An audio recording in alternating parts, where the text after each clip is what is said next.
বিবিরা মাঝে মাঝে খুনসুটি করতো, নবীরে ধরতো, এটা নাই ওইটা নেই এটা দেন। একবার সব বিবিরা টাইট করে ধরছে, ও নবী, আয়েশার ঘরে যেদিন থাকেন সাহাবারা বেশি হাদিয়া পাঠায় কেন? আমাদের ঘরে যেদিন থাকেন পাঠায় না কেন? কালকে জুমার নামাজের পরে ঘোষণা দিবেন সবার ঘরে সমান সমান হাদিয়া। নবী কয়, আমি হাইতান্ন। ও মিয়া, কে হাদিয়া দিবে, কটুক দিবে, এটা কি ইমাম সাহেবের কাজ? ইমাম সাহেবের বাসায় কে কোন দিন কি খাওয়াবে, কি গিফট দিবে, এটা তো যে গিফট দিবে তার ব্যাপার। বিশ্বনবী বললেন, আবু বকরকে সবাই ভালোবাসে, তাই আবু বকরের মেয়ের ঘরে যেদিন আমার ডেট পরে থাকার সময় ওই দিন হয়তো বেশি হাদিয়া পাঠায়, তোমাদের ঘরে পাঠায় না। আমার বলার কোনো সুযোগ?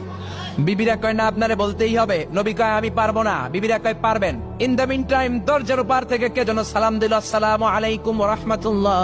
বিশ্বনবী বললেন, ওয়া আলাইকুম আসসালাম। বিশ্বনবী বুঝতে পারলেন সালামটা আমার ওমরের সালাম। বিশ্বনবী সালামের উত্তর দিয়ে বিবিদের দিকে তাকায় দেখে একটা বিবি ওর সামনে নাই, সব উদাও, ভ্যানিশ হয়ে গেছে। ওই যে ওমর, সুবহানাল্লাহ পড়বেন না? এই জন্য ওমরকে শয়তানও ভয় পেত।